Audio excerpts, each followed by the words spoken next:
জাতীয় নির্বাচন যাবে, তখন জনগণের প্রতিনিধি নিশ্চিত হবে।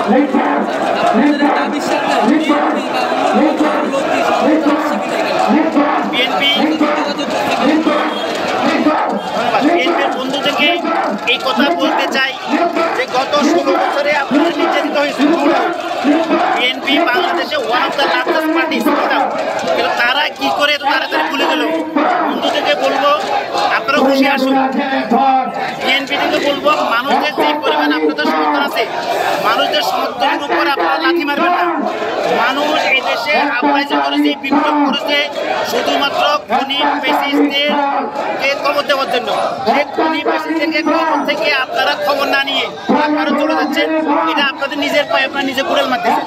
বিএনপির বন্ধুদেরকে আমি অনুরোধ করবো, তাদের প্রতি আমার ফেলো ফিলিংস আছে, তাদের প্রতি আমারও সহানুভূতি আছে। 16 বছর বাকি সবার মতো বিএনপি নির্যাতিত হয়েছে। এখন বন্ধুদেরকে বলতে চাই, বিএনপির ভাইদেরকে বলতে চাই, নেতৃবৃন্দদের বলতে চাই, আপনারা বাস্তবতা বুঝুন, মাঠের রাজনীতি বুঝুন। আপনারা চ্যানেলগুলোতে দেখেন, ইউটিউবে অন্যান্য সামাজিক যোগাযোগ মাধ্যমে কমেন্টসগুলো দেখেন, 100টা কমেন্টের মধ্যে 99টা কমেন্ট আপনাদের বিপক্ষে যাচ্ছে। আপনারা মূলত বিএনপির মতো একটা পপুলার দলকে আপনারা ধ্বংস করে দিচ্ছেন।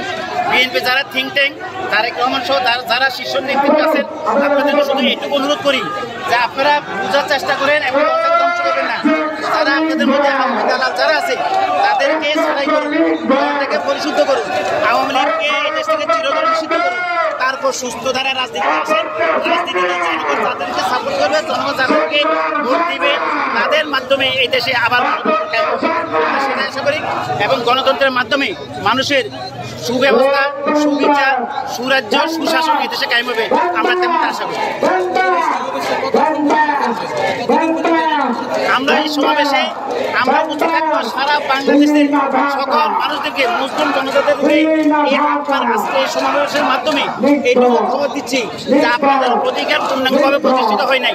এই দেশে কেবল তখনই পূর্ণাঙ্গ মাধ্যমে প্রতিষ্ঠিত হবে, গাছটা কাটা গেছে, শিকড় এখন উঠা যায় না, সেই গাছ থেকে আবার ডাল বেরোচ্ছে, আবার মুখগুলো জীবিত আছে।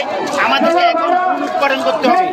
যতক্ষণ না আওয়ামী প্রেতাত্মা, আওয়ামী ডাকাত লীগের মূল উৎপাদন হবে না, ততক্ষণ পর্যন্ত আমরা এই রাজপথে আছি, থাকবো ইনশাআল্লাহ।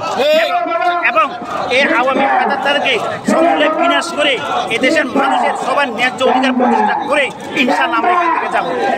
এবং সকল সরকারের যত উপদেষ্টা, সরকারের যত উইংস আছেন, আপনাদের প্রতি অনুরোধ করছি, আপনারা এই মানুষের এই রক্তের উপর আপনারা এসেছেন।